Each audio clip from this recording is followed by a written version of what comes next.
Hola, amante del español y curioso de la cultura hispanohablante. Bienvenidos a este podcast, en el que un libro, una película y un álbum musical se entrelazan demostrando cómo las palabras y la creatividad humana ha tejido historias a lo largo del tiempo que a su vez han creado nuevos mundos. Los mundos que exploraremos aquí fueron escritos en español, una lengua que hablamos más de 500 millones de personas y de la que han surgido personajes, canciones, emociones y expresiones dignas de ser compartidas. Y es que nuestra lengua está más viva que nunca. Yo soy Jorge Luis Sánchez, lector, amante de la música y cinéfilo. Te aseguro que al finalizar este episodio, al igual que yo, querrás decir con orgullo, yo vivo el español. Acompáñame. En este episodio, los ecos del desierto nos transportarán a un mundo habitado por personajes solitarios y enigmáticos en una obra literaria de huella imborrable, que para muchos es la auténtica génesis del realismo mágico. Esa misma melancolía, como un hilo invisible, conectará las fibras de diversos países hispanohablantes en un concierto orquestado por un 3 veces ganador del premio Grammy Latino al mejor álbum cantautor, quien, a pesar de no tener el español como su lengua materna, trasciende las barreras idiomáticas con su música conmovedora. Y como un río que desemboca en múltiples afluentes, estas mismas letras y melodías convergen en la desconcertante realidad de los protagonistas de una película cuyas vidas se entrecruzan en los pasillos de un hospital, donde los silencios y las voces en español tejen esta trama que supera el lenguaje y la distancia. Acompáñame mientras exploramos cómo el español, en su esencia y diversidad, teje un tapiz que une estas obras maestras en un mosaico de experiencias humanas y culturales. Lea para que aprenda, le dijo el poeta y novelista Álvaro Mutis a su amigo Gabriel García Márquez, al tiempo que le soltaba las pocas páginas que contenían la primera y la única obra del escritor mexicano Juan Rulfo, titulada Pedro Páramo. Una obra descomunal, de la que todo lo que podamos decir aquí será apenas una pequeñísima invitación para que la descubras o para que la releas una vez más. Y es que en cuanto uno abre Pedro Páramo, parece que brotara arena y viento caliente de sus páginas. Pareciera que Comala, el pueblo fantasma donde va Juan Preciado en busca de su padre Pedro Páramo, se transformaran en un universo en sí mismo. Eso sí, un universo cargado de desolación, desesperanza y mucho calor. Un universo donde el tiempo es circular y en el que una vez que entras no puedes salir vivo. Los murmullos y los ecos de los habitantes te hablan al oído en un lenguaje y con una sonoridad que parecen propios de ultratumba. Por eso este libro te atrapará hasta la última página. Es un libro en el que hay dos personajes protagónicos y ambos son hombres. Al principio de la novela es Juan Preciado y después el propio Pedro Páramo que da título al libro. El día que la madre de Juan Preciado, Dolores Preciado, dejó el pueblo de Comala, su amiga Eduviges Diada sabía que no regresaría nunca más. Tanto lo sabía que, ya en presencia de Juan y comunicándose como solo los muertos pueden hacerlo, entre ellos le dijo: «El día que te fuiste entendí que no te volvería a ver. Ibas teñida de rojo por el sol de la tarde, por el crepúsculo ensangrentado del cielo. Sonreías. Dejabas atrás a un pueblo del que muchas veces me dijiste: lo quiero por ti, pero lo odio por todo lo demás, hasta por haber nacido en él. Pensé, no regresará jamás, no volverá nunca». Y vaya que Gabriel García Márquez siguió el consejo de su amigo Mutis. No solo aprendió mucho de Pedro Páramo, yo me atrevería a decir que hasta le rindió un homenaje directamente en su espíritu e incluso en su técnica, como la referencia ese en el pasaje donde dice en Pedro Páramo: «El padre Rentería se acordaría muchos años después de la noche en que la dureza de su cama lo tuvo despierto y luego lo obligó a salir. Fue la noche en que murió Miguel Páramo». ¿No se parece muchísimo al inicio de 100 años de soledad? Rulfo incluso prenombra a un Melquíades entre los habitantes fantasmas del pueblo. Rulfo es también un pionero en eso de crear un nombre sonoro que quedará para siempre, como el pueblo Comala, tal como ya lo había hecho William Faulkner con el Yonapatawá County ese que está en todas sus novelas, y que después también García Márquez va a nombrar Macondo como el escenario de sus ficciones. Si para los especialistas Faulkner es el santo patrono de los escritores latinoamericanos, Rulfo vendría a ser como la figura seminal en la tradición literaria hispanoamericana. Para muchos estudiosos de la literatura, la verdadera obra fundacional de lo que algunos años más tarde fue bautizado como realismo mágico es Pedro Páramo. Comala se nos presenta como un pueblo tan ardiente que uno de los personajes, Abundio Martínez, le advierte a Juan Preciado: aquello está sobre las brasas de la tierra, en la mera boca del infierno, con decirle que muchos de los que allí mueren al llegar al infierno regresan por su cobija. Uno a veces no termina de entender si quienes hablan están vivos o muertos, pues en su infinita creatividad y sobre todo originalidad, Rulfo estructuró la novela a través de pasajes sueltos con saltos temporales. Es una novela en la que uno tarda un tiempo en darse cuenta de quién es el narrador de la novela o quiénes son los narradores, porque además la novela aparecen distintos narradores. Hay una anécdota, una leyenda que dice que cuando estaba escribiendo la novela fue a casa de un amigo con una serie, con distintos capítulos de la novela que la tenía escrita en distintos momentos y necesitaba dotar a la novela de una estructura, por lo cual fue a casa de este amigo que también era escritor y le dijo: mira, aquí tengo la novela escrita en varias partes, yo necesito que me ayudes a hacer una estructura con todo esto. Y cuentan que ellos esparcieron los distintos pedazos, los distintos capítulos en una mesa de ping pong, pero llegaron a la conclusión de que la mejor forma de presentar la obra era con ese mismo desorden con el que había llegado. Entonces recogieron los papeles y la enviaron a imprenta. Por eso es una obra que tal vez de entrada cuesta entender, pero a medida que la lees y sobre todo después de leída, todo va a cobrar sentido en tu cabeza, porque las piezas del rompecabezas se van a armar con toda naturalidad en tu cabeza.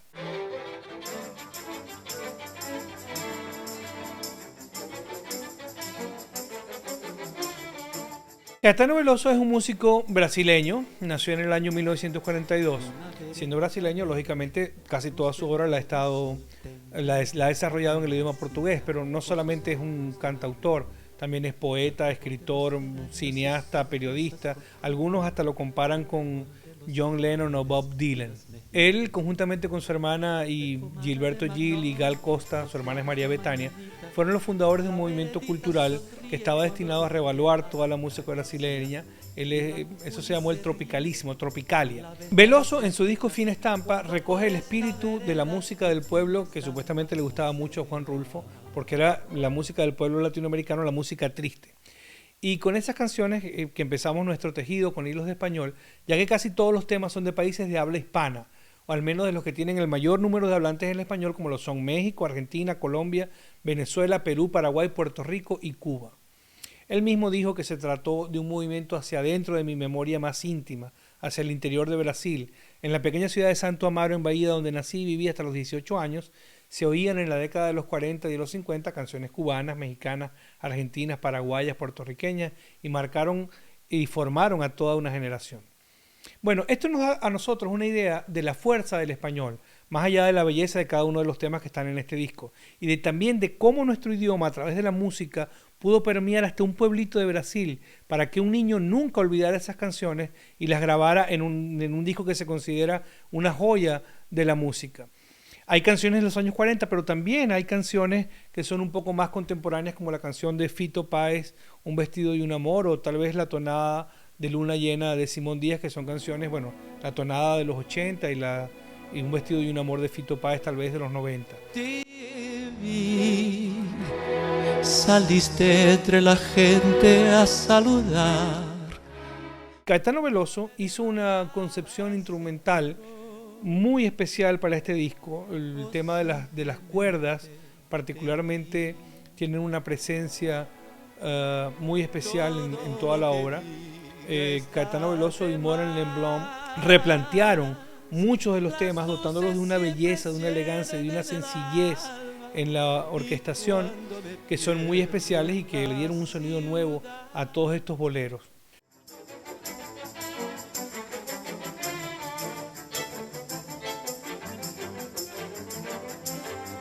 Te llevas estos zaguanes y a los patios encantados.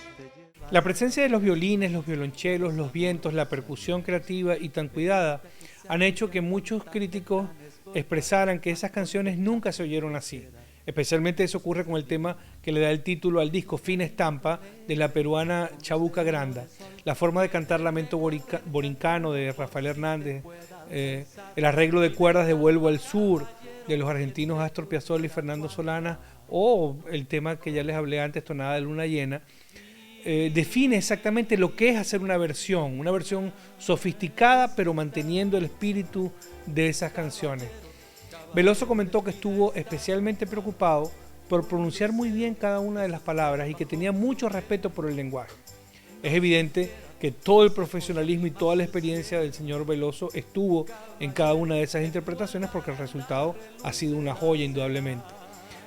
También se grabó de este disco un concierto que le dio la vuelta al mundo porque HBO produjo una película de ese concierto, o concierto que usted puede ver en HBO. Y en ese concierto Caetano Veloso tomó unas decisiones artísticas muy interesantes que fueron ir un poco más allá de las canciones que estaban grabadas en el disco, y entonces decidió incorporar alguna otra. Entre esas otras que decidió incorporar estuvo una muy especial, mexicana por cierto, que venimos hablando de Juan Rulfo y de la música que a él le gustaba, que es Cucurrucucú Paloma. Dicen que por las noches nomás se le iba en puro llorar. Esa canción del mexicano Tomás Méndez es muy especial porque así como todo el mundo se extasió viendo ese concierto que por cierto entre los premios que ganó quedó como el mejor espectáculo del mundo ese año. Bueno, una de las personas que disfrutaron ese concierto fue Pedro Almodóvar, el director español Pedro Almodóvar, que cuando vio la interpretación que hizo Caetano Veloso de la canción Cucurrucucú Paloma, pensó inmediatamente: esta canción y este cantante tiene que estar en mi próxima película. Cantaba, ay, ay, ay, ay, ay, gemía. Hable con ella es una película muy especial dentro de la filmografía de Pedro Almodóvar. ¿Por qué? Bueno, la primera razón es que la película se centra en dos protagonistas, pero esta vez protagonistas masculinos. Recordemos que toda la filmografía de Pedro Almodóvar, hasta que hizo esta película, había estado basada en los puntos de vista femeninos. Todo sobre mi madre, Tacones Lejanos, Pepi, Lucy, Boom y otras chicas del montón, toda su filmografía, hasta esta película en la que dos personajes masculinos llevan el ritmo de la trama, son los protagonistas de la trama. Tal como en Pedro Páramo, en Hable con ella, el protagonismo lo ejercen dos hombres. Por un lado, Benigno, que es interpretado por Javier Cámara, un enfermero que tiene el trabajo de cuidar a una hermosa bailarina que la hace Leonor Watling. Por el otro lado, Marcos, que lo interpreta Darío Grandinetti, argentino, que es el novio de la torero Lidia, interpretada por Rosario Flores, que también está en coma porque ha sufrido una cornada casi mortal. Y entonces surge entre ellos dos una amistad que tiene como escenario natural el hospital en el que uno trabaja y que el otro visita diariamente. La película es muy original porque se atrevió a tratar la tristeza de los hombres cuando están enamorados y no pueden ser correspondidos. Toda esa tristeza está especialmente expresada en el personaje de Grandinetti, Marcos, quien en una escena que ha pasado a la historia del cine no puede soportar la tristeza en la interpretación que hace Caetano de Cucurrucucú Paloma. Ay, gemía.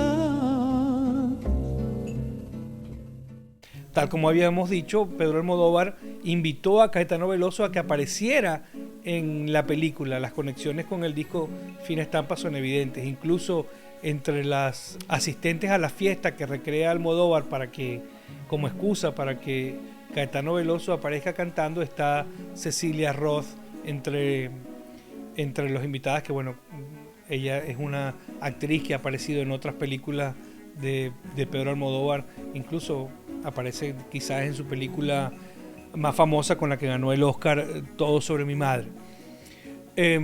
Yo creo que a Rulfo también le hubiera gustado esa interpretación porque dicen que a Rulfo le gustaba mucho la música triste mexicana y es difícil superar la tristeza de Cucurrucucú Paloma en la voz de Caetano Veloso. En la opinión de Ava Scott, por ejemplo, esta canción es el eje central de la película y posee alma propia dentro de la película. Si usted no ha visto esta película, por favor, véala. Y si ya la vio, vuélvala a ver. Está disponible en Amazon Prime y vale la pena. La película además tiene una serie de curiosidades que la hacen única, como por ejemplo, tiene un cortometraje dentro de la película, un cortometraje en blanco y negro que es como un homenaje del cine mudo. Como ya dijimos, tiene la presencia de Cecilia Roth, de Marisa Paredes como extra también en la fiesta. Aparece también Geraldine Chaplin, la reconocida bailarina Pina Bausch tiene una escena muy importante en la película. En fin, es una verdadera obra de arte que vale la pena ver. Por eso Hable con ella ganó muchísimos premios, especialmente fuera de España. Por ejemplo, ganó el Oscar a Mejor Guión Original, tuvo la nominación a Mejor Director, ganó el Globo de Oro como Mejor Película Extranjera, ganó el BAFTA a Mejor Guión Original. Y no pudo representar a España en los Oscars porque ese mismo año España tuvo otra obra maestra del cine, que fue Los lunes al sol, de Fernando León de Aranoa, que ojalá algún día podamos hacer una reseña también de esa película. Por ejemplo, en un ensayo científico, Tomás de Beni planteó que Hable con ella representa la culminación en la evolución estética de Almodóvar y que creó un nuevo paradigma que se puede denominar como el melodrama lacrimógeno masculino.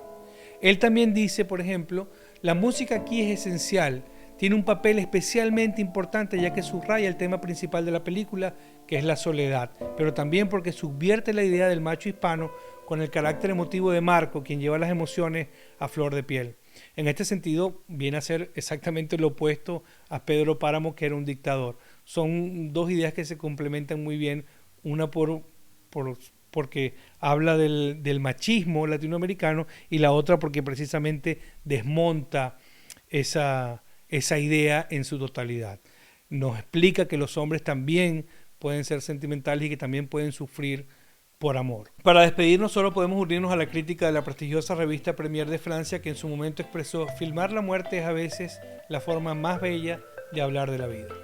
Gracias don Pedro Almodóvar, gracias don Juan Rulfo y gracias Caetano Veloso. Y así, querido oyente, llegamos al final de este episodio de Vivo el Español. Agradezco tu compañía en esta travesía a través de la cultura hispanohablante. Me despido con la certeza de que a través de las palabras, la música y el cine hemos sentido la fuerza y la riqueza de nuestro idioma. Recuerda que el español une, emociona y crea una comunidad global de palabras y sentimientos. Hasta nuestro próximo encuentro en Vivo el Español. Yo soy Jorge Luis Sánchez y fue un placer compartir contigo esta experiencia. Hasta pronto.